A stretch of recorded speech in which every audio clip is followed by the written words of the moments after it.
hypothetical viewers and listeners. Welcome to the Lost in Thought podcast. This is going to be a podcast where we have interesting conversations with interesting people. My name is Aditya, by the way. So today, my very first guest, assuming that this is the first podcast that gets published, is my friend Kamakshi Ayyar. So welcome, Kamakshi, to Hi. this podcast. Thank you so much for being here. And chronologically, in terms of recording, you're my first guest. I don't know whether in terms of publication it'll work out that way, but yeah, That's thank you fine. so much for doing me this massive favor. No, it's not a favor. I'm happy to help. I'm happy to talk about my favorite movie. Okay, great. Before we get into the movie we're going to discuss today, I'll just tell our viewers slash listeners a little bit about Kamakshi. So Kamakshi has two heavyweight degrees. She has a law degree from the University of Mumbai and a journalism degree from Columbia University. She has about 10 years of experience as a journalist and has contributed to publications such as Time Magazine, National Geographic, The Guardian, Rolling Stone, and Vogue. She's also recently started her own personal biographer service, which Mhm. she'll tell you about a little bit later. She's also the mother of one child, an adorable One child. child. Yeah. Yeah, one child. But yeah, I think just based on that resume, this distinguished, intellectual, responsible adult has chosen the movie Die Hard with a Vengeance. Yes. So please explain this to me because I'm very curious to know how this was the first movie that jumped into your head when I approached you Yeah, about this when you told concept. me this Yeah. idea of like, acha, a movie-based podcast or whatever, I feel this was the first movie that came into my head because when we grew up in the 90s and we watched TV, like when they print the schedule in the newspaper, I used to read my mother was very kind and she didn't limit screen time and all. So I used to read the paper in the morning and see what was coming on Cartoon Network, on Star Movies, on whatever. And I don't even know how I found out about this movie, honestly. Like there are some movies I've grown up with that my mom told me about. And so then she's like, watch this, it'll be good. I don't know how I watched this movie. But every time Die Hard with a Vengeance was in the newspaper, I would watch it on TV if I wasn't in school. Whatever was happening, I would watch it. I don't know why. It's probably the first action movie I ever saw. Again, this is like, I don't even know how far back, so memory is very fuzzy and all. Yeah. But it's a movie that everyone talks about Die Hard, like the first one, and oh, Christmas movie and whatever. But this was the first Die Hard I saw. I have not watched any other movies in the franchise. Even the first one I only saw like just before COVID or during COVID or something. Because in my mind, like this is Die Hard. And I don't know. I think a big part of why I thought about it is because, like I said, it was nostalgia. When I was a child, life was happy and gay and all those good things. So I remember movies from then. Um, and this one was, there were a lot of firsts for me when I watched this movie, which we'll talk about later. But that's why when you were like a movie that I feel like nobody talks about this movie, maybe for good reason. Like I'm not a film critic and all. I like this movie. You're a more you have more distinguished taste in cinema, so you may not have picked this. But yeah, that's why. Rambling, sorry. No, that's a good start. I think I also love this choice because I think, like I told you, it would have been kind of boring if you just came out and said, I want to talk about The Godfather or something, because Yeah. that's something that you'd expect for a conversation like this. So I like the fact that it's surprising. I also like the fact that it's just has a story behind it where you just saw the movie in I vividly remember the TV guide in the newspaper that you talked about. So I think there are five Die Hard movies now, and I've watched Okay. four of them. Uh, I Wow. watched them a while ago though. So Okay. Die Hard 1 is very clear in my memory because I think that's a really good movie. Mm-hmm. The rest of them I barely remembered. So Yeah, I rewatched this for this conversation so yesterday, did I. Yeah. and it's quite awesome. I mean, I really like this movie, so I'm keen to discuss it. So let's jump into the discussion. Yeah. Before we do that, I'll just tell our listeners slash watchers a little bit about the movie. Mm-hmm. So this is Die Hard with a Vengeance, the movie that came out in 1995. It's the third film in the Die Hard series, Yep. third of five eventual films. This was the highest grossing movie of 1995, which I didn't know. Oh, wow. I Yeah. didn't know that. So It makes it sense. it was a big hit. Yeah. I mean, big Die Hard movie, but it was Yeah. the highest grossing film. Uh, it's directed by John McTiernan, who also was the person who directed the first Die Hard movie. Okay. And these are the only two Die Hard movies that he's directed, and I think probably the best two Die Hard movies, Mm-hmm. if I recollect the others correctly. It's written by somebody called Jonathan Hensley, and of course it stars Bruce Willis, like all the Die Yeah. Hard movies do. I remember that this was the one with Samuel L. Jackson Yeah. before I even rewatched it. So it has Yeah. Samuel L. Jackson in a key supporting role, and it has Jeremy Irons, who is playing the Villain. villain in this movie. Yeah. A quick summary for people who haven't watched the movie. And here I should probably mention that through the discussion, we'll be getting into spoiler territory. Not that you can really spoil a movie like this. I think it's just more Yeah. about the fun and the action. So don't, I'd say even if you haven't really watched it and you just want to listen to this conversation, that's fine. Yeah. So the plot of the movie goes as follows, a quick summary. So it begins with a bomb blowing up in a department store in New York City, and the police get a phone call from an unidentified man who calls himself Simon. He threatens to blow up more bombs unless the police do what Simon says, like, the children's game. Now I say police, but he specifically asks for Detective John McClane, the famous John McClane. It's not clear at the beginning why he's asking for John McClane, but he says that John McClane has to go to Harlem, which is famously a predominantly black neighborhood in New York City. And he's wearing a very, very racist sign, the Yeah. contents of which I won't repeat here. Yeah. But the idea is that it's going to provoke a lot of hatred towards him. So because he's a And terrorist who's making these demands, he has he's no a white choice. man. Yes, John McClane, Bruce Willis is white, in case Yeah. people didn't know that. So yeah, this white John McClane goes into Harlem wearing a very, very racist sign, like a sandwich board, if you know what that is. So Yeah. he's wearing the board on him. The sign pretty much says, I hate, and then there's a very uncomplimentary word of what he hates. Yeah. And of course, because this is Harlem, there's a shopkeeper called Zeus, played by Samuel L. Jackson, who sees this man wearing this racist sign, and he comes out to confront John McClane. But then he realizes that there's more to the situation, and because John McClane explains that, I'm a cop and I was forced to do this by this anonymous terrorist and whatever. Yeah. And Samuel L. Jackson says that you're going to get killed here because you're in Harlem if you're wearing a sign like this. So you better, get out of here. And as he's saying this, there's a group of people on the street hanging out, like, a group of 15 to 20 black people that notice the sign, and then they surround John McClane. And because this Zeus, played by Samuel L. Jackson, is like a good person, like he's like a moral person who's trying to do the right thing, he helps him escape. And then from that point on, they sort of partner together for the rest of the movie, unwittingly, unwantingly. So John McClane and Zeus are kind of this team. And now this Simon, the villain on the phone, is kind of engaging them in a cat and mouse game where he gives them one puzzle at a time. So he gives them these series of riddles that they have to solve.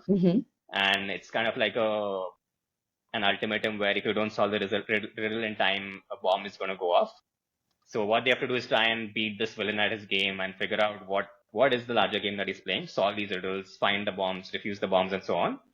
But also they're trying to find out what is this person's connection to John McClane, and why did he want John McClane to be the one who's going on this chase. Yeah. So yeah, is that a good summary? I mean, that's I think so. And like the riddles are spread across New York. Yes, the riddles are, it's like almost like a morbid treasure hunt of sorts. He'd say like, okay, reach this intersection in 10 minutes and then I'll call on the payphone, because there were payphones then. And then he would give them the riddle and then they had to solve it and blah, blah, blah. Yeah, so that's what happens. It's very, very entertaining. I think there's the element of the riddles and the puzzles adds something interesting to just the action, which would be otherwise the selling point. Yeah. So I think that's what really makes this Die Hard movie stand out. So yeah, I think now we can talk about why you specifically love this movie. Before we do that, I'm just want to let viewers/listeners know that if you're watching this in India, this is available to stream on Prime and Apple TV, although it's available on rent. You can't like just watch it if you have the subscription. You have to rent this. Yeah. I think it's like 2 rupees cheaper to rent on Prime TV or 10. something, or 10 rupees 10 cheaper. rupees. So both of us watched it on Prime. Yeah. So yeah, that's about the last of the housekeeping details related to this movie. Mm-hmm. So yeah, I think there are 7 reasons why Kamakshi loves Die Hard with a Vengeance. So let's get into those one by one. What's your first reason? My first reason is Simon, the villain, like you said, played by Jeremy Irons. I think so. Like I hadn't seen the first one, so I didn't know any backstory or anything. Even when it was revealed, I didn't know anything. But I think I liked him just as a standalone villain because for I think like the first 45 minutes, you don't see him at all. It's like those very weird South Indian movies where, they'll shadow Rajnikant. And then when he's finally on screen, people throw money and all. This is like that, but anti Rajnikant. Um, so yeah, for 45 minutes, you just hear his voice on the phone when he's giving people the riddles and threatening to blow stuff up. And when they do show him, it's I mean, if you don't know what Jeremy Irons looks like, he is menacing in a way, but he's not physically menacing or imposing as like a Bane or something from Batman. So it was it didn't fit in my mind. It didn't fit. So that was an interesting thing. And then I read somewhere that apparently they wanted Sean Connery was the first choice for the villain, but he didn't want to play someone so sinister Hmm. because so Sean Connery thinks this is a very good villain role as well. But I think it was a very again, I've not seen like 100 action films or anything, but in terms of villains, it was a very brain and brawn villain. Yeah. You know, the movie is also like that, obviously, but he also did that when you see it play out later. The It seems like he's doing this riddle stuff for one reason, like to get at McLean or whatever it is, but then there's a whole other reason, and he manages to sort of divert the cops and keep them busy here so that this other thing can keep happening. I'm trying not to give as many spoilers as possible, but whatever. I think you can, it's fine. Oh, Yeah. okay. I did Basic- give the warning. yeah, keep the cops occupied with these riddles and bomb blasts so he can have do this crazy gold heist. Um, yeah, it was just, and now I make the connection. That time I obviously didn't know. Lion King was the other big movie in my life, and he is the villain in that as well because he's Scar in Oh Lion. yeah, that's true. Yeah. So I don't know if that voice was just stuck in my head as like villain, villain, villain, but yeah, I I really liked a big part of the reason why I like this movie is because of him as the villain. I completely forgot that he is the voice in Scar. Lion King as Yeah. well, Scar. And Lion King was pretty much around the same time. It was 1994, if I remember Ish. correctly. Yeah. So interesting. Okay. I didn't think I would hear Rajnikant's name mentioned in this conversation, but there we have it. But yeah, I agree. I think he sort of looks like this distinguished gentleman kind of Yeah. villain, which is a nice contrast given everything that he's doing throughout the movie. Yeah.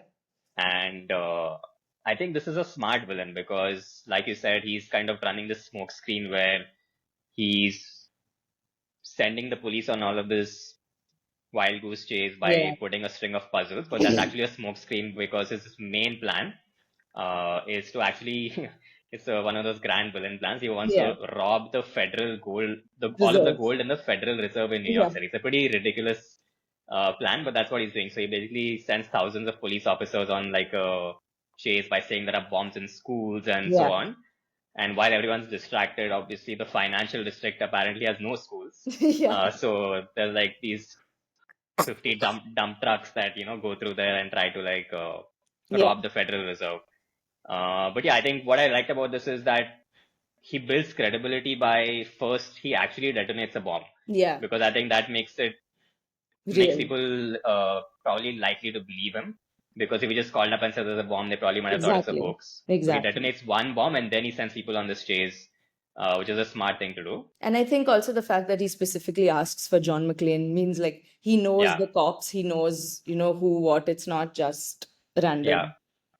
Although one thing that's really funny to me is that, of course, eventually we discover that Simon Gruber, who is the brother of Hans Gruber, who was famously the villain in Die Hard 1, Yeah. played by Alan Rickman, Mm-hmm. RIP. But it's really funny that for the first hour of this movie, Jonathan is wondering like, who is this person? Yeah. Who is this German guy talking with a Yeah. German accent? German accent. Yeah. Because he says German accent like 5 times, and he's like, Yeah. what could he possibly want to do with me? Yeah. And After it you doesn't, killed another German. yeah, it doesn't occur to him that 5 years ago I killed these 20 German terrorists, and Exactly. this could possibly have something to do with that. Yeah. Well, that's funny.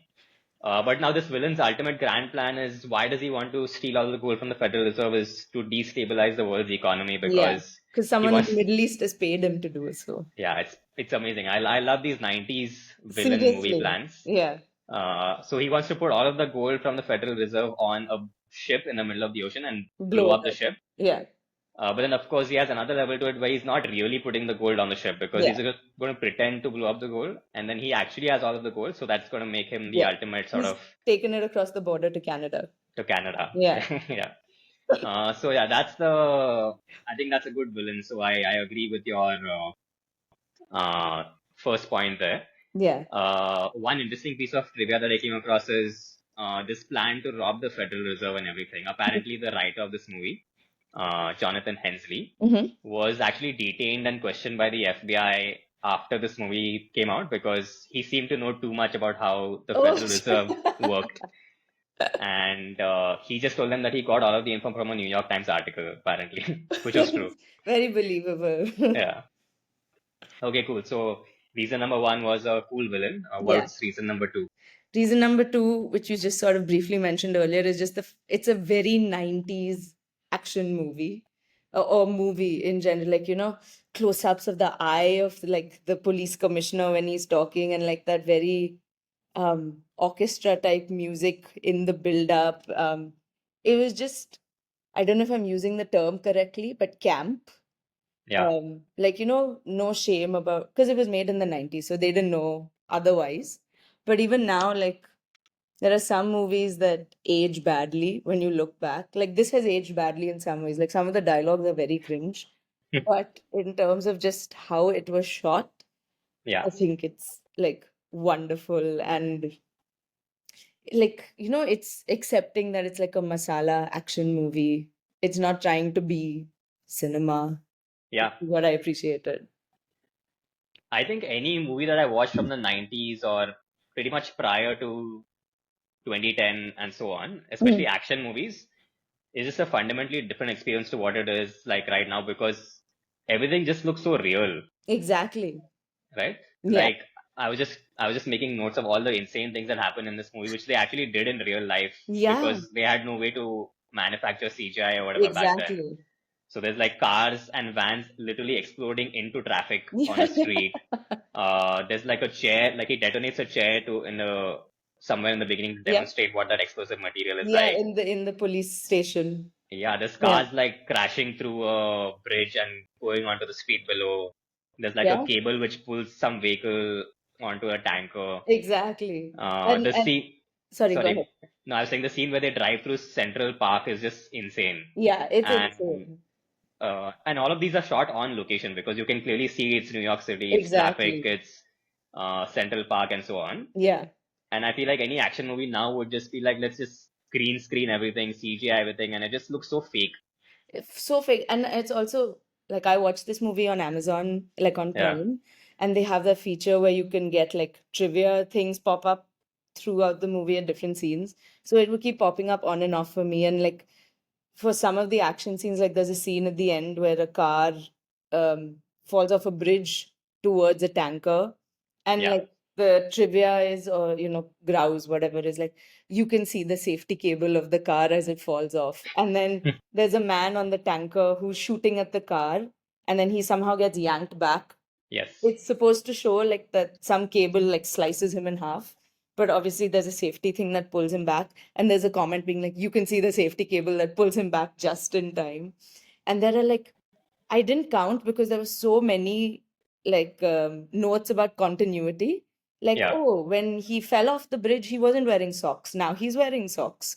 Or he Yeah. wasn't wearing gloves. Now, like, But this movie like just didn't care. They're just like, yeah, let's just do it. Whatever. If they find out, let them find out. But we're just gonna do it how we want to do it, which is great. Yeah, and I think I would rather watch a movie where a car is actually falling off a bridge and you can see Yeah. the safety cable rather than I can clearly make out that somebody's put that together on a computer. Yeah.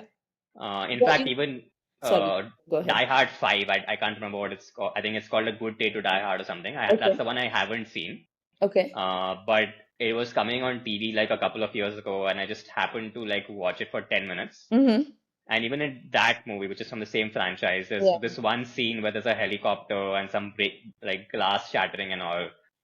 And it's all CGI clearly. None of that Yeah. is really happening. And it just looks so terrible. And I'm just comparing that to a movie from the same franchise where, yeah, I Yeah. don't care if there's continuity errors and obviously we Exactly. don't catch that, but I just love how real it looks and it just looks amazing. But speaking of CGI, since you Yeah. mentioned it, again, one of the other trivia things that popped up, I don't know if it's true. I didn't Google it, so I don't know if it's true or not. We talked about, John McClane wearing that sandwich The board. board. Yeah. Apparently that board was blank because if he actually wore it in Harlem while shooting, there would be problem. So the trivia thing said that they added the text with CGI in post production. I don't know how true that is or not. I think that's true because I came across that as well. Yeah. In fact, I was about to say that and you already knew it. Yeah. So I think I'll just elaborate on that board a little bit more, just so that I love this piece of trivia because, like we said at the start of the movie, he's sent to this black neighborhood by this villain and he's made to wear this board and it Yeah. says, I hate, and And then the word starts with an N, yeah. the N word Yeah. plural. So yeah, while again, it's because they're actually shooting this on the streets that Yeah. they had to do this, I guess, where even if it's Bruce Willis and who's clearly an actor wearing a board that says that, it probably will lead to some Not go unwanted down well. repercussions. Yeah. But yeah, I think that it's weird because that is one CGI shot in Yeah. the In the movie, whole movie. in the whole movie. But I think there are a couple of other ones where I think there was that ship explosion at the end looked a little fake. Yeah. But everything, I mean, most of it just looks very real because it is Very real. real. Nice. Yeah. Apparently, another thing I found out about this board is that when they telecast this movie on TV, Mm-hmm. in the TV version, instead of I hate N Uh-huh. words, Yeah. it says I hate everybody apparently, like Oh, in some versions, which doesn't make much sense. It doesn't make as much sense in the context of that scene, but okay. yeah. No, and I like one more point to add, just not the action part, but just like in the 90s, people didn't care beyond a point, like filmmakers and all. So because the villains in this movie are German, Yeah, and many of them speak German or claim to speak German, like just in bits here and there.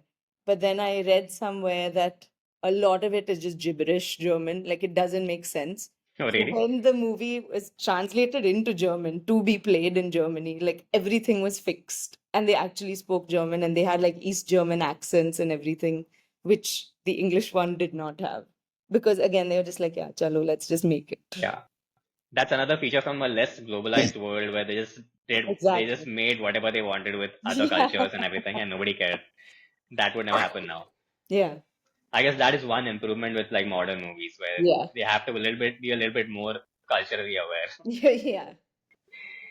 Okay, cool. So what's reason number three why you love this Reason movie? number three is John McClane, because he is a very anti-hero hero. He's not, maybe for the 90s he was buff, but he's not like now Ripped. what you would consider an action hero to be like Yeah. buff, and he's balding, and he was like his character, he was balding when his character was smoking and is like an alcoholic or at least drinks a lot and has like family issues, and it's like for OG version of what was that Will Smith superhero movie, Hancock. Hancock, where they show him to be like, I don't want to save the world but I Yeah. must types.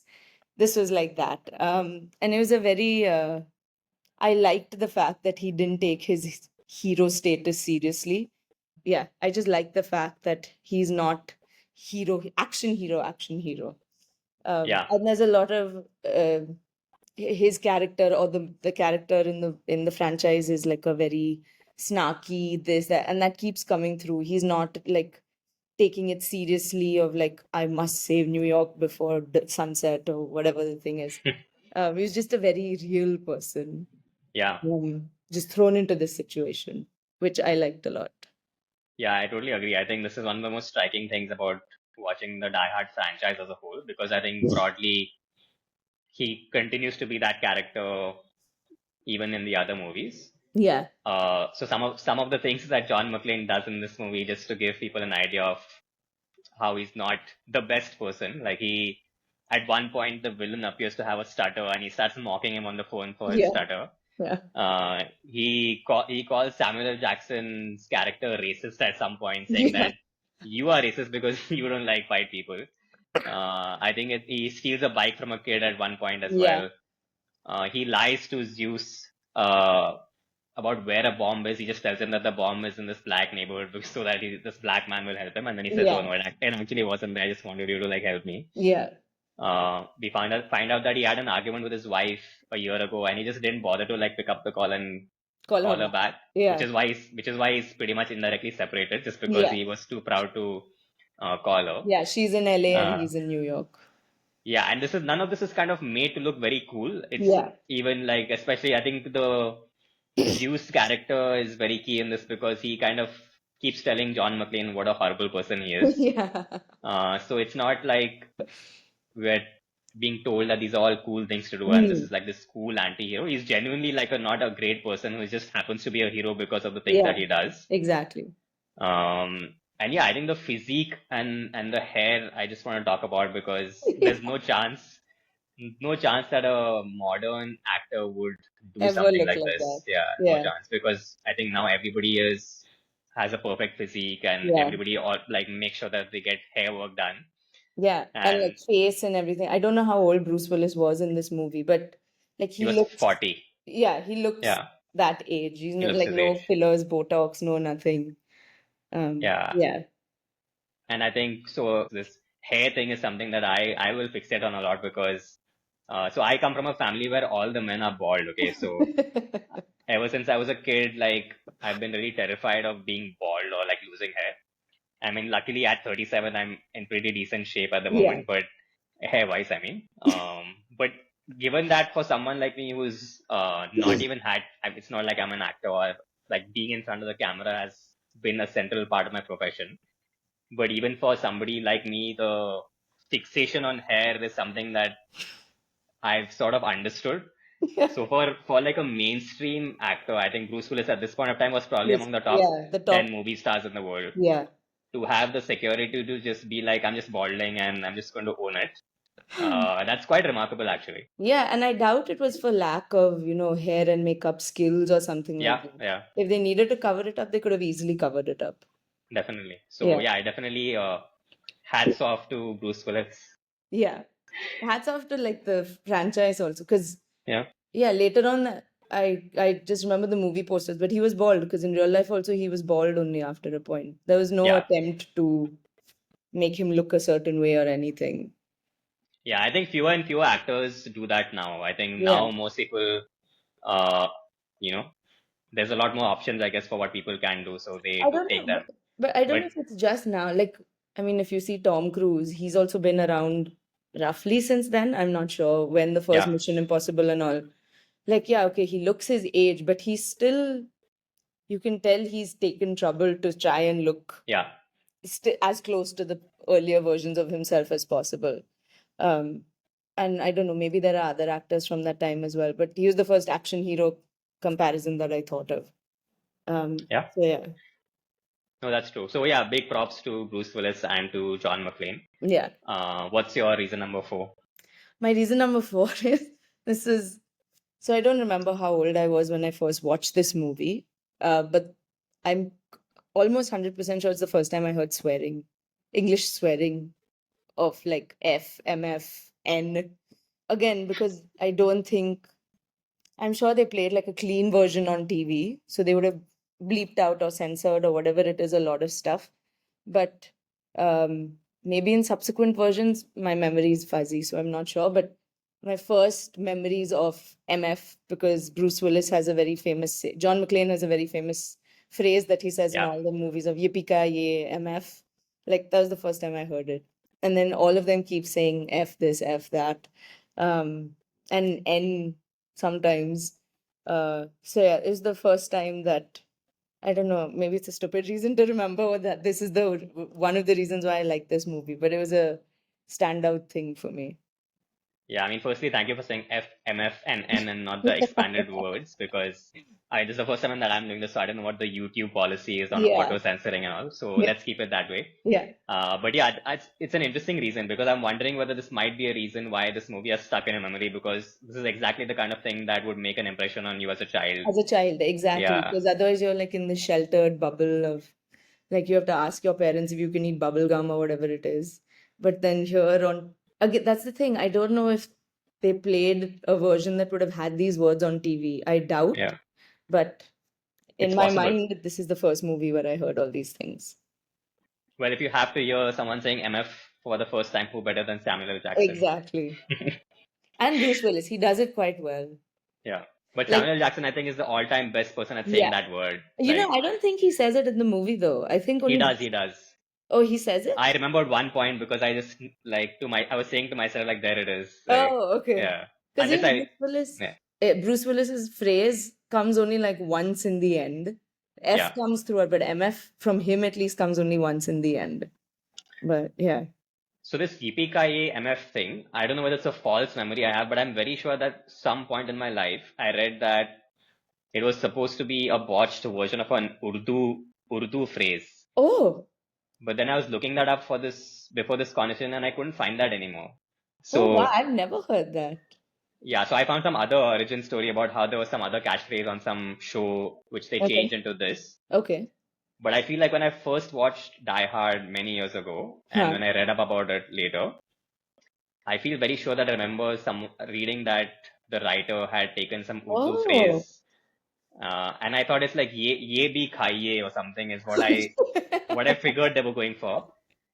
But I don't Yeah. know whether I made that up or whether I dreamed it or what, because now I can't find any trace of that It trivia. doesn't sound that believable. It doesn't, right? No, So it doesn't. weird. Maybe it's like a false memory thing. Yeah. Funny. So what's reason number five? Reason number 5 is like the dialogues. A little bit connected to what we're talking about. Some of them are so bad. Like I said, some parts of this movie have not aged well from like a, PC angle, but sometimes it's just like I made notes about I wrote down some of the dialogues. There's like in one thing a cop tells John McClane when this Simon is calling and asking for him, the cop is like, it sounds like you have a secret admirer. And then and he's like, maybe he'll send you flowers. And then someone else is like, yeah, everybody knows you like pansies. I'm like, So okay. bad. Yeah. And then someone else, and like John McClane's injured, and another cop is helping him dress the wound or something. So then someone asks, what's wrong with him? And the cop who's helping him is like, nothing a shower won't fix. And then the cop tells him, like, beer is supposed to be taken internally because I'm guessing he's reeking of beer. And then, like, in a very, like, really badly aged thing, there's one lady, I don't know, she works in she works on the phone lines in the police station. And something happens, and then someone says, oh, yeah, whatever. And just to counter it, she's like, yeah, and I'm going to marry Donald Trump. And I was like, Yeah. yes. Donald Trump was an aspirational person to marry at that point of time. Can you imagine? Exactly. That's how Yeah, old this movie is. that's insane. But But yeah, I yeah, think there's a lot of ridiculous dialogue. I think some of it is a bit cringy, but some of it is a lot of fun. yeah. Like couple that I remember is when when John McClane and Zeus are first kind of getting away together from the mob of people that's trying to Oh, yeah. beat John McClane up because he's wearing that racist sign. They sort of hijack this cab Yeah. or carjack this cab and they start driving away. And John McClane keeps calling this guy Jesus, Yeah. Jesus. And Zeus is like, do I look Puerto Rican to you? Why do you keep calling me Jesus? And he says, like, John McClane says, isn't that what they were calling you back there? Yeah. And he says, no, they're saying, hey, Zeus, Yeah. not Jesus. Yeah. That's such a stupid interaction to put Yeah, in he's there, but it's like so much fun. Olympus and the god, the son of this or the father of whatever the Greek Yeah, mythology connection is. Yeah. Jesus. Then there's another one where, so I think carjacking vehicles is a big theme throughout this movie. Yes. So at some point he carjacks a truck Mm-hmm. And he says, "Are you a truck driver?" And the driver says, "No, I'm a beautician." Of, of course, I'm a truck driver. Yeah. Again, just very silly dialogue, but very fun. Yeah.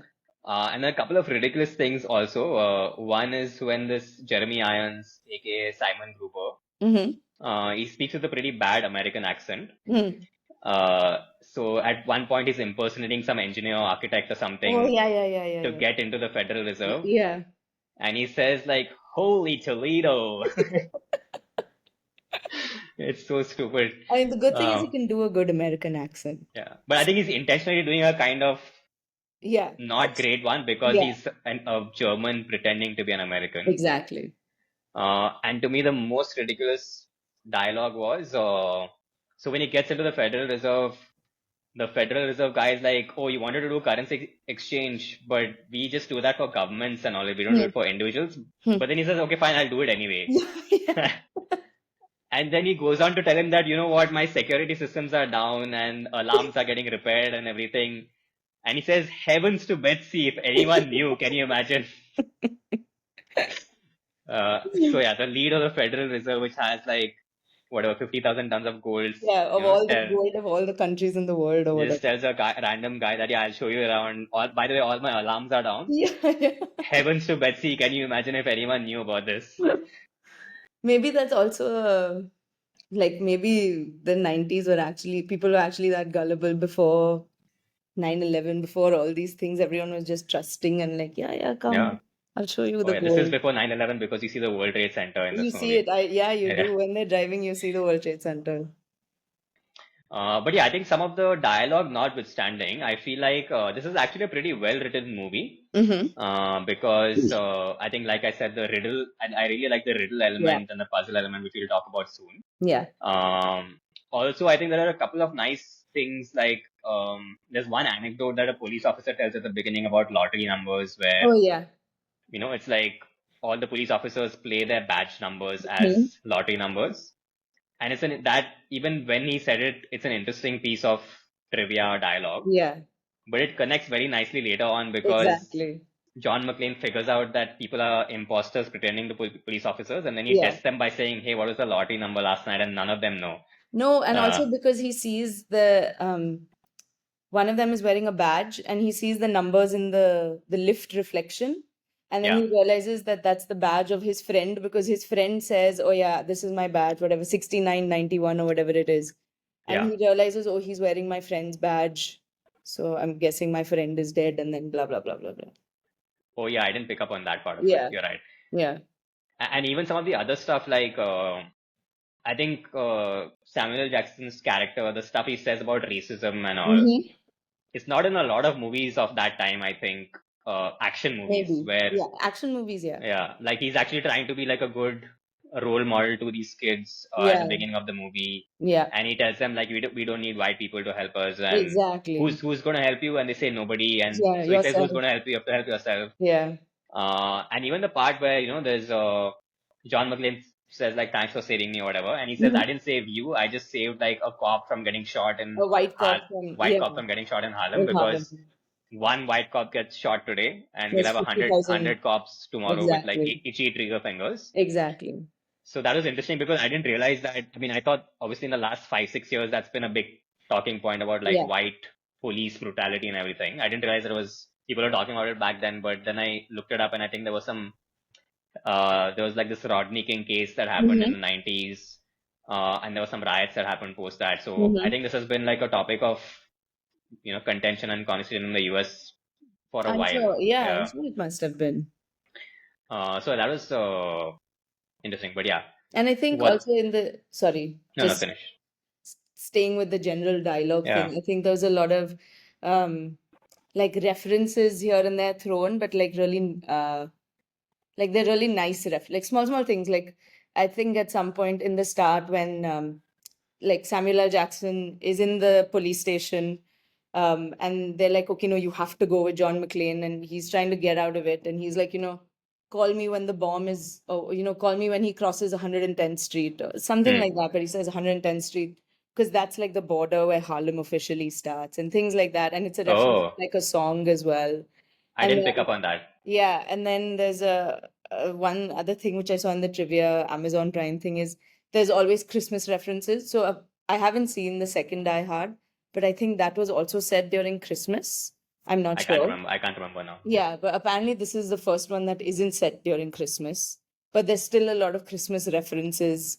Um, like those kids who these two steal the cycles from, like they rob a candy shop, they steal candy from like a deli or something, and they're like, oh yeah, it's Christmas, you can rob City Hall or something, and that gives Bruce Willis like, oh acha, someone's robbing something big. Yeah. And then there's someone detonating a bomb and he's singing like 12 days of Christmas. So there's all these Christmas references thrown in everywhere. I don't know if it was intentional or not, but that was another It's thing in the dialogue writing. I didn't notice that as well, but now that you mention it, I do remember the 12 Days of Christmas song and Yeah, those references. So it probably is intentional because of the maybe. Christmas setting of the first movie. Definitely now in Yeah, recent years, everyone has been like, the Die Hard Christmas is a Christmas movie. movie and all. Yeah. I don't remember the second very well, but it's probably intentional then. Yeah, maybe. I don't know, but yeah. Okay, so we're approaching reason number 6. Yes, which is part of the dialogues which you mentioned is the riddles, Yeah, which is my favorite part of this movie because it's a very non-action film yeah. element. Um, there are bombs and there are car chases and there are all these standard things, but this was a very um, novel thing. And I think also, again, if I was watching this and I was in school, maybe I was at that age where I enjoyed riddles and whatever. But the one thing I would say is maybe it's because I've seen the movie so many times, and it's also quite sad. Many times those riddles will just play in my mind randomly. Sorry, I don't know why there's a bug here. Like there's one riddle of when I was going to St. Ives, I met a man with 7 wives and 7 wives, 7 cats, whatever, blah blah blah blah. Seven. Why don't I'll say that Yeah, I have say it. the riddles. Yeah, I'll say the Say it. riddles and you can tell people the answer. Yeah, yeah, The first riddle is, as I was going to St. Ives, I met a man with 7 wives. Each wife had 7 sacks. Every sack had 7 cats. Every cat had 7 kittens. Kittens, cats, sacks, and Sacks and wives. wives. How many were going to St. Ives? Yeah, and And the then answer is, the answer is one. yeah, But it's a trick question. the way he does it in the movie is he calls them on a public phone and he says this and he's like, you have to call me back in 30 seconds and the number you have to call me back is the answer to this riddle. Yeah, So like for a long time they're doing like 7 into 7 into 7 into whatever whatever whatever, and then they dial that number and then at the last minute Samuel L. Jackson is like, no no no, because it starts with, as I was going to St. Ives, I met a man with 7 wives. So only one person was going to St. Ives. So then they dial whatever 001, which is the answer. But it's like, these are the sorts of riddles in school, and like even now, sometimes people will ask you just to confuse you, yeah, and then you'll actually sit and do the maths and that. And then my favorite one is the fountain one, yeah. um, which is, if you want to explain, you can explain. I'll explain it and then why don't you give the solution? So Sure. the idea is that they have 2 containers near this fountain. So they go to this fountain where there's a bomb, and the premise is that you have to solve this riddle and disarm the bomb. So there are 2 containers. One is 5 gallons and one is 3 gallons. Yeah. And the fountain has water. So he's like, you need to put precisely 4 gallons of water on this weighing scale, which is attached to the bomb, Yeah. In one using of only those jugs. in one of those containers. Yeah. One container is 5 gallons, one container is 3 gallons. Yeah. And if to be precise, it has to be precisely 4, and you have to only use those 2 containers and the water in the fountain. Yeah. So how do you do that? Yeah. This You is, want I, yeah, because I think about it so many times, I don't even know why. But it's literally like I'll think about it and then I'll get the solution. I'm like, okay, like my brain is still working, even though it's probably like the dumbest solution, a dumbest whatever, riddle or anything. So basically, you fill a 3 gallon jug, empty it out into the five. So you've got space for two. You fill three again, and then I wrote this down preparing for this, and now I forgot it. I don't think you're on the right track. Yeah, no, no, no, Yeah. no, wait, I Yeah. am. There's something you have to do it twice. Like, I'll think about it and get back to you, but I know you have to. There's also 2 ways to solve this. There are 2 ways to solve it. Yeah. Yeah. So So I I'm think what's coming to my mind is you fill the 5 gallon one first, okay. then you pour all of that into the 3 gallons. So you Okay. have exactly two 2 left. gallons. And then you do something which I'm forgetting. Yeah. Yeah. We should have written this Okay. down. Cool. So people can figure it out for themselves. Yeah, But figure there's a it way out. to do it where you do permutation and combination of the two containers and you get 4 gallons, which they end Yeah. up doing under pressure of the bomb when they disarm the bomb. Yeah. Then another riddle which I didn't quite get when I watched the movie, which I looked up later and then I understood. What has 4 legs and is always ready to travel? And the Yeah, I answer also is, didn't understand that. I you didn't want know to if tell? it's like an American thing or what. No, so the answer is elephant. What has Yeah. 4 legs and is always ready to travel? And I didn't Yeah. understand why it's elephant, but it's because elephants have trunks. Oh, acha. Okay. So they Yeah. didn't mention the punchline of there's a Yeah. trunk. That's why the elephant is traveling. But this sounds like, like a school riddle. It's a school riddle, yeah. Yeah. So, And the last one is what is 21 out of 42? yeah. And that ends up being, One of the presidents. yeah, because at the time when this movie came out, there had been 42 US presidents. Yeah. And 21 out of 42 was the 21st president, which they have to spend at least 20 minutes figuring out who that is because there was no Google, no Yeah. internet at this point of time. So another thing that the And internet would ruin. they didn't even know what 42 was. It was like, Yeah. it took a while to realize 42 presidents also first. So weirdly, they make a Hillary Clinton reference Yeah. also in this dialogue, in addition to the Donald Trump reference that happened Yeah. earlier. So they somehow anticipated two presidential Yeah. candidates 20 years earlier. Yeah. So because when he's talking about presidents, John McClane says Hillary Clinton, that's the answer, as if she's already become president. Yeah. And then Samuel L. Jackson says, no, if she becomes president, she'll be the 43rd president because Yeah. right now Bill Clinton is the 42nd president. Mm-hmm. But he also doesn't know who the 21st is, and some The random truck truck driver driver. The ends truck up driver telling them. knows. Yeah. So that is Chester A. Arthur for people Yeah. that are And wondering. that's Very, important because that's the school that has the bomb. yes, that ends up being the school. The school named after Chester A. Arthur is the school Yeah. that has the bomb supposedly in it. Yeah. Okay, so yeah, riddles I agree. I think that's my most fun part of this movie as Yeah. well. And what is your reason number 7? My reason number 7 is it's like a dhila reason, but I eventually lived in New York for a little bit to study, and this movie and Home Alone 2, Lost or 3, whichever, Lost in New York were like my um mental maps of New York. Both of them have like big Central Park scenes. These guys are driving through Central Park. Kevin McAllister's with that pigeon lady in Central Park. Um, and then like through my when I was in New York, I whatever discovered a lot in a lot of parts of the city, which I don't know why, but this movie was my reference because they talk about Wall Street and the bombs, and then they also go to Harlem where my college was close to that. So yeah, it was that was just more like a personal nostalgic connection for me, not like I'm sure there are many other better New York based movies that might do justice, but for me it was this. So when you watch this movie, you can like relate to places that you yourself have been when you lived there. Yeah, like when I was there and discovering the city and like whatever, I would be like, it's sad, but I would be like, oh yeah, Central Park, where they drove through, or Yeah. whatever it is, 72nd Street, or whatever. My initial references or initial thoughts when I was in some of these big, popular New York spots was like, I Yeah. remember seeing this in the movie. So that's it. This and Home That makes sense. Alone. Where like in Home Alone, they go to like this big toy shop. Yeah. When I passed that toy shop, I was like, Home Alone or whatever, the Plaza Hotel, all those things. So Home Alone 2, I also have a similar experience with, not the New York connection directly, but I think that's the first movie I saw where I realized what a big city looks like. I mean, I grew up in Goa, and I think the biggest city that I saw for many years was Pune, where my maternal grandparents are from. So I never really seen a big city, and then I think at some point on some summer vacation, I watched Home Alone 2. Okay. And I think my mind was just blown about how big a place can be. So I think that's the first memory that I have of seeing like some big city. So Oh, that's a cute memory. yeah, we should. I think I'm happy to do another conversation entirely on Home Alone 2 because Yeah. that's another conversation altogether. Yeah. And apparently the Central Park thing, another piece of trivia that I read is the writer of this movie. He thought of this sequence of the car driving, cutting through Central Park Huh.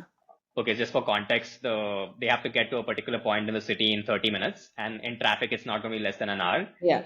And then John McClane comes up with the idea of we'll just go drive literally through Central Park, as in through Yeah. the trees and everything. So apparently, the writer of this movie just had that fantasy himself one day when he was just stuck Oh, in wow. traffic. He was just stuck in traffic, and I'm like, I wish I can just crash through this wall and drive through the park. So yeah, he made it happen. Okay, so yeah, that's 7 reasons why you love Die Hard with a Vengeance. Yes. That's great, and I think before we move on to the next, the last section of this conversation, I just wanted to mention one or two other things which we didn't touch upon, but I think there are two things that I love about this, which we kind of touch upon them, but Yeah, not I as should much ask in you detail. also. Yeah. So one of them is Samuel L. Jackson, because I'm a big Mm-hmm. fan of Samuel L. Jackson, and I think in some interview he said that this is the character that's closest to his real personality that he's played. Oh, really? Yeah, which makes sense because this character is smart and tough, Mm-hmm. which he kind of comes across as both of those things. Yeah. So I think it's I touched upon his dialogue and his character and everything. So I think it's a nice addition to this Die Hard franchise, which Hmm. made this movie really stand out. But my favorite story about Samuel L. Jackson relating to this movie is relating to Quentin Tarantino, Okay. which he told on some podcast himself. Huh.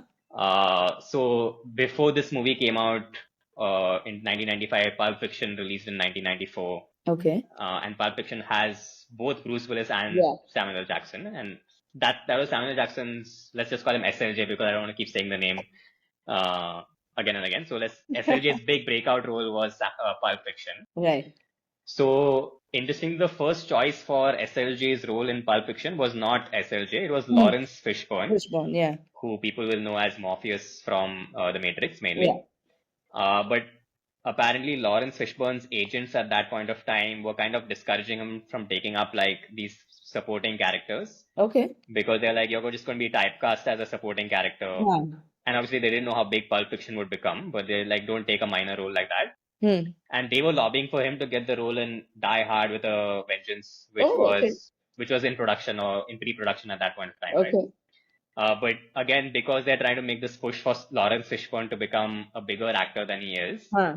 I think his agents or whatever trying to get too much money out of Oh, the okay. producers for Die Hard with a Vengeance. So they were asking for some figure which was above his pay grade at that point of time. Yeah. And in a very interesting twist of fate, the producer of Die Hard with a Vengeance attended the Cannes Film Festival that year. Okay. And the big kind of darling of the Cannes Film Festival that year was Yes. Pulp Fiction. Right. And in Pulp Fiction, he happened to see Samuel L. Jackson's performance. Oh. And he's like, we can't afford Lawrence Fishburne, so let's just get this guy. So Lawrence Fishburne got neither of these two iconic roles that Oh, he wow. could have got one or both if he Yeah. had not been probably misadvised by his agents. Exactly. Because I don't think he became that level I don't think subsequently so. in his career. Yeah, I don't Yeah. think so. But Oh, yeah, yeah. I didn't, sorry, just to add, I didn't Yeah. add Samuel L. Jackson in my thing, but it's definitely he is one of the reasons I enjoy the movie. And I also, again, I haven't seen the second one or the other after this Die Hard. So I Yeah. don't know if there are like partners as such. I don't think the first one had one. Like Bruce Willis was pretty solo in that one. Yeah, Like he the was so. cops were helping him from down, but he didn't have like a set partner like this. I don't know about the second one, but I think in this one their dynamic worked really well. Whoever did the casting like picked Yeah. it really well. In the fourth one, he has a millennial kid who's like the sidekick, Okay. played by Justin Long. Oh, So yeah, okay. yeah, so that doesn't work as well as this Yeah, for sure. definitely not. And the last thing is just Bruce Willis himself. I think it's just bittersweet to watch any Bruce Willis movie Yeah. given what's happening with him. So Yeah. I think in 2022 he was diagnosed with aphasia, Mhm. which is like the inability to comprehend speech, and then in 2023 further diagnosed with dementia. Yeah. And I think he's been in retirement for the last 3 years. Yeah. There were actually some rumors that Quentin Tarantino was creating a role, like a very small role for him in his last movie, which was supposed to be The Movie Critic. Okay. But then he canceled that movie. That's no longer happening. So Okay. it doesn't look like it's going to happen because now a few days ago, I think there was the news came out that now Bruce Willis has lost the ability to speak entirely. Oh, I didn't know that. Yeah, I just 2 days ago. Okay. So yeah, I think it's just kind of sad to see Yeah. a contrast between what he was and what he is now. Yeah, like I So, haven't seen many other Bruce Willis movies. Like I think there was whatever that M. Night Shyamalan movie of his. oh, The Sixth Um, Sense, yeah, and there's is there another? Unbreakable. Huh.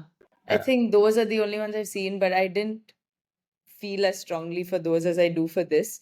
So yeah, when the news about him came out, my first thought was like, oh wow, like John McClane has this has happened to John McClane. Not I don't know what those yeah, characters' names are also. But exactly. I yeah, think just someone who seems like invincible physically. yeah, Yeah. it was quite sad. Oh yeah, so wishing Bruce Willis well. I mean, in the Hmm. whatever well means in the circumstances. Yeah. But cool, yeah, that concludes our discussion on the movie. Yeah. And I think we have one final, or the second part of this conversation, which is a Yeah. quiz. Yeah. So I think quizzing is something that both of us enjoy. So Very much. I have a short quiz for you about this movie. Ready. It's not all of it is directly related to this movie, but it's kind of peripherally related to this Okay. movie. So since you gave me 7 reasons why I love the movie, I have 7 questions for Okay, you. cool. Should I go ahead? Yeah. Okay, so question number one is actually a riddle because since you like the riddle part of this, what I did is I gave all of the riddles in this movie to AI Okay. and I asked AI to give me another riddle along these lines. Okay. Okay, so I'm just going to ask you the riddle that AI gave me and see if you can solve Cool. it. Okay. Okay, so here it goes. A woman shoots her husband, Mm-hmm. then holds him underwater for 5 minutes, Mm. and then she hangs him. Mm-hmm. But then they both go out and enjoy dinner together. How? Killing him in a video game or something. No, I don't know. it's a photograph. She shoots, then Oh like my God. yeah, old school photograph where she's like Yeah. developing the Okay. negative and hanging it up to Yeah. dry. Okay. Okay, so that's question number one. That's a little bit of an uncle riddle. A little bit of an uncle riddle. So Yeah. AI is kind of channeling Yeah. uncle. Uncle AI. Chacha GPT. Sorry. Okay. An earlier rejected version of the script for Die Hard 3 Huh. had John McClane fighting terrorists on a Caribbean cruise liner. Okay. This was rejected and it was later repurposed into a movie in which other action film series. So the rejected script eventually was repurposed into a movie that was in another franchise of sorts. Oh, I don't know. What are cruise liners? I don't know. Speed, you remember Speed 2, Cruise Control? Oh, Yeah, it was on a cruise liner? yeah. I mean, it was like a cruise ship. Oh, again, my Yeah, memory is very bad. When you say speed, I only think of the bus. you, Like, as you should. I think that's the only yeah. one worth watching. I But can't yeah, think of any other mode of transport. okay. This is an interesting one. I'll give you Okay. 4 names, okay? And you have to tell me what connection these names have with something in this movie. Okay. These 4 names are connected to one particular element of this movie. Acha, okay. Okay, the 4 names are Cicero, Mm-hmm. O'Grady, Mm-hmm. Yakub, and John. I don't know. Pizza? No, so the Simon Says game. Huh? The other versions of Simon Says in other countries are uh, Oh, by those names. So, well, like Cicero says. so apparently the original version was Cicero says this or Cicero tells me Oh, because it's originated in Roman times and Cicero was okay. the emperor. Okay. So yeah, people are like Cicero saying this, or emperor or orator, something. So people are Huh. like Cicero says this, so we have to do it. So that Oh, became like a game. And then Simon Says, I couldn't find the exact origin of Simon Says, huh. but there's various speculation that it could be some particular earl who was named Simon and so Okay. on. Huh. But in different countries, people have just taken people Names. authoritative figures from their country and said, Simon says this or X says Yeah, yeah, this. yeah. So O'Grady is the Irish version. O'Grady says. Okay. Makes sense. Jakub is the Turkish version, Okay. and John is the Swedish version. Wow, John Swedish. Yeah, follow John is the Oh, the wow. Swedish version I would not have apparently. thought that. Okay, so that was question number 3. Yes. Currently Zero you've for got three right now. your 0 for 3, Yeah, but I think you'll get some of the next ones. I hope so. Question number 4. So Saint Ives, which is mentioned in that riddle we spoke Yeah. about, it's a seaside town in the UK Mm-hmm. where which famous English writer spent most of her childhood between 1882 and 1894? I can give you a hint if you want. Please. Okay.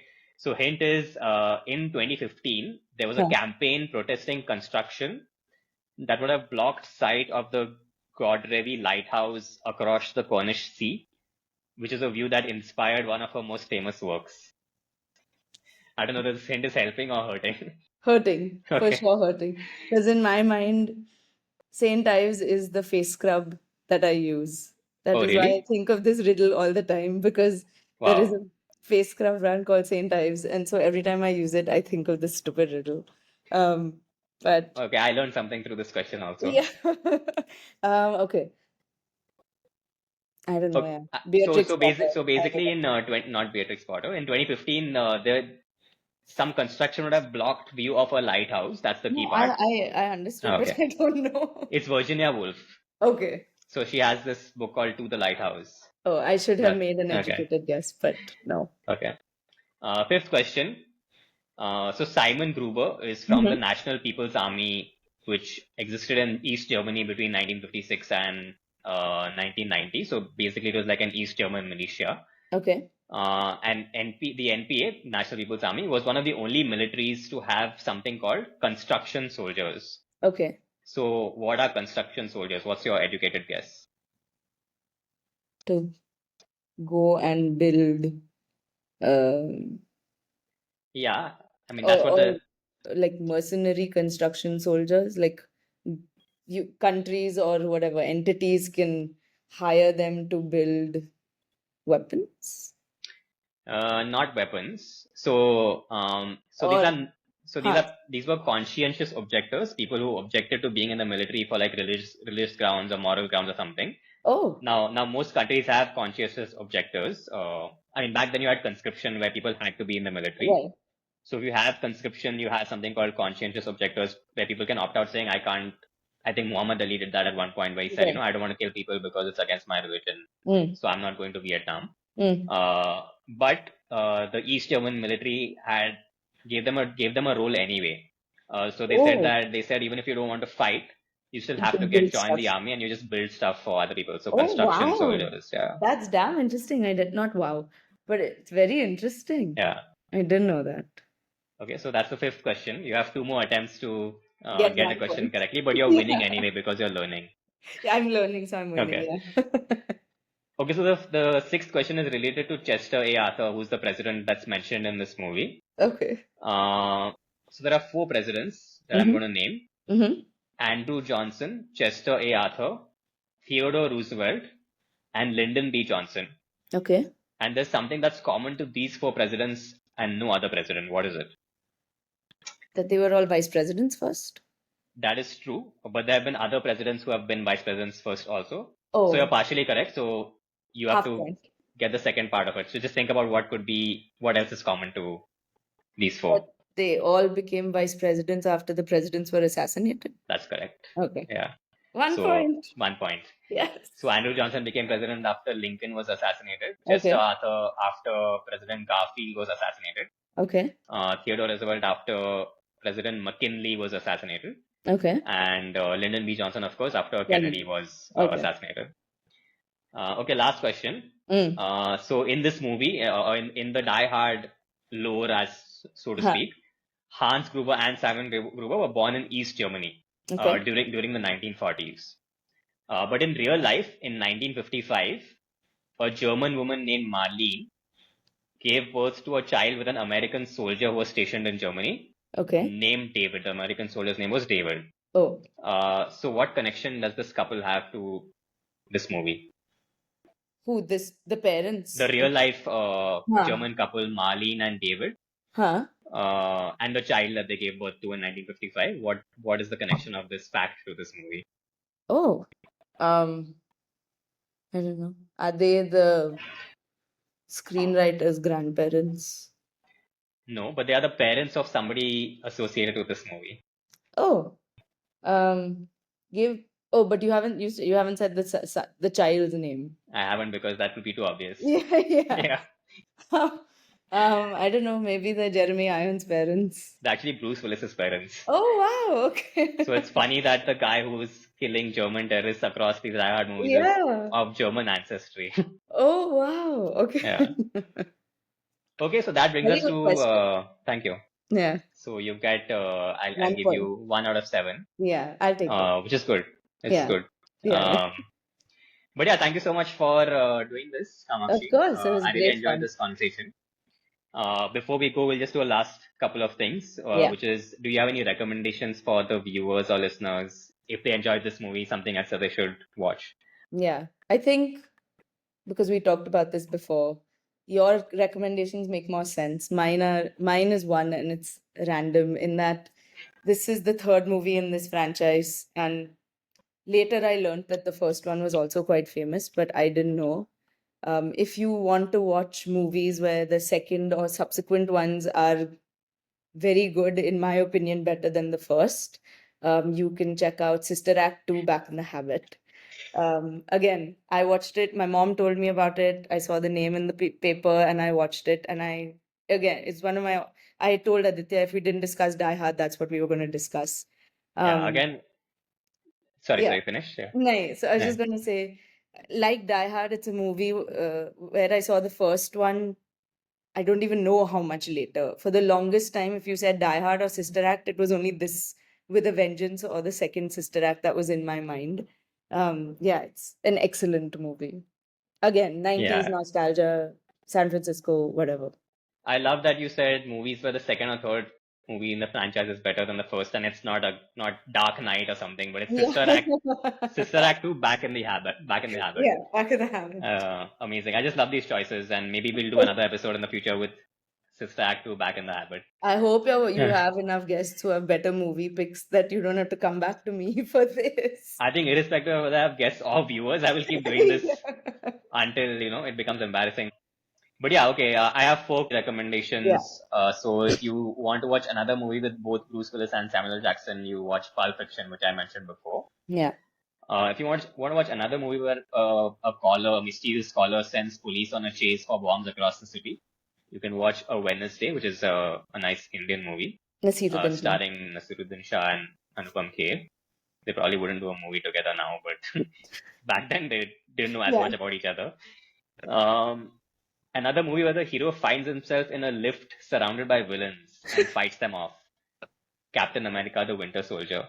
Oh, okay. So Very yeah, specific. very specific. And this is the most specific and weirdest connection of all, okay? There literally is another movie where Jeremy Irons is a villainous character who mentions Chester A. Arthur. Like, what are the Wow. odds? So it's this Western movie called Appaloosa.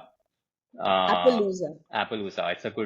a good Western. I think it's sometime from the 2000s. Okay. But yeah, Chester A. Arthur is kind of like, I think he pardons him or something in that movie. Oh, wow. So first of all, Chester A. Arthur is one of the most obscure presidents that hardly Yeah. anyone will know of, and Jeremy Irons has mentioned him in two movies, which is a weird Yeah. thing to happen. And if you want to watch Jeremy Irons as a villain again, watch Lion King. Lion King, yes. Yeah. Okay. Yeah, and lastly, if you want to just tell viewers and listeners where people can follow you, tell them more about yourself and your No, work. you've said a lot already. But if you want to follow me on Twitter, where I'm kind of active, it's Kamakshi138, the Kamakshi, and then the numbers 138. And if you want to know more about my writing, or I don't know, have a family's history thing you want to preserve, you can visit my website, kamakshiayyar.com. So KAMAKSHIAYYAR.com. And is this family history thing is very interesting. So people should check out the website where basically Thank you. Kamakshi is a personal biographer where she's going to preserve your history in interesting ways. Yes. But is that open to people in India as well? Because you live in Yeah. the Bay Area for people. Yeah. Yeah. But yeah, I'm happy to work with Okay. people wherever they are, if they don't mind. Okay. I'm sure they Yeah. won't mind. Let's hope like somebody discovers, this service through this I hope that means they would podcast. have, that means they would have Yeah. watched this whole podcast. So like props to them. It may not happen now, but maybe 2 Even if years it later when this happens in 10 podcast years, makes it's it big, fine. suddenly you'll have just be prepared for like a sudden bunch of If clients that's the in 2 years' consequence time. of this podcast blowing up, I'll be happy. Okay, great. So that I think is that. And lastly, I will just say that, this is my first endeavor in this space as well. And I'm hoping that this is something that I can monetize and eventually escape the formal employment system altogether. Yeah. So if you enjoyed this conversation and you would like to help me do that, like, share, subscribe. Sorry, Simon says like, share, subscribe. Yeah, and if you have suggestions for movies or guests that Aditya should have, Yes. you should comment in on this video. Thank you for that. Yeah. Comment, and also comment to, even if you don't have suggestions, comment with like what you thought of this. Yeah. If you have seen this movie and you have other thoughts on it, Or or other movies you think other movies, you should watch slash or if might. listening to this and watching this made you want to see it or anything, Yeah. even if Or you how want to, this can be better also. how this can be better. Yeah. Even if you just want to troll me unproductively, you can do that, And me. because It's fine. I'll take that at this point. Yeah, I can also handle it. Okay, thank you so much, Kamakshi. No, thank you, Aditya. This was a lot of fun and I learned a lot. So I won. Okay, thank Yeah. you. Good night. Good night.